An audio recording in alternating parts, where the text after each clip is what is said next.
যে একটা কাজের মেয়েকে সিটের মধ্যে বসতে দেওয়া হয় না, ব্যাগ ডালাই করে নিয়ে যাওয়া হচ্ছে। এই যে আমাদের একটা বৈষম্য, আজকে আমরা কাজের মেয়েদের সঙ্গে যে অমানবিক আচরণ করি।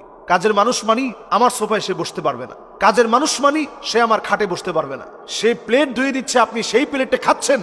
সে কাপড় ধুয়ে দিচ্ছে, সেই কাপড় আপনি পরছেন। সব আপনি তার ধুয়ে দেয়া কাপড়, তার ধুয়ে দেয়া প্লেট, তার রান্না বান্না করে দেওয়া খাবার আপনি খেতে পারতেছেন, কিন্তু সে আপনার সঙ্গে যাওয়ার সময় আপনার গাড়িতে তাকে একটা সিট দেওয়ার মতো মানসিকতা আপনার তৈরি হয় না। ব্যাগ ডালাতে তাকে আপনি বসায় নিচ্ছেন। এটা তো একটা ভিডিও আপনাদের চোখের সামনে প্রকাশিত হয়েছে। এরকম হাজারো নীরবে কাজের মানুষের উপর অত্যাচার করা হয়। এটা মারাত্মক ধরনের জুলম। একটা উটের চোখে পানি দেখে নবীজি সাল্লাল্লাহু আলাইহি সাল্লাম বললেন, আরে এই উটটাকে না খাইয়ে এত পরিমাণ তুমি কষ্ট দিচ্ছ।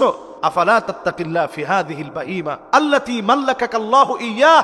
এই উটের ব্যাপারে আল্লাহর কাছে কঠিন জবাব দেওয়া লাগবে। কেন তাকে তুমি খাবার দেওনি? একটা উটকে যদি আপনি কষ্ট দিয়ে, যদি খাবার না দিয়ে জবাবদিহিতার কাঠগড়ায় দাঁড়াতে হয়, তাহলে একটা কাজের মানুষ, কাজের ছেলে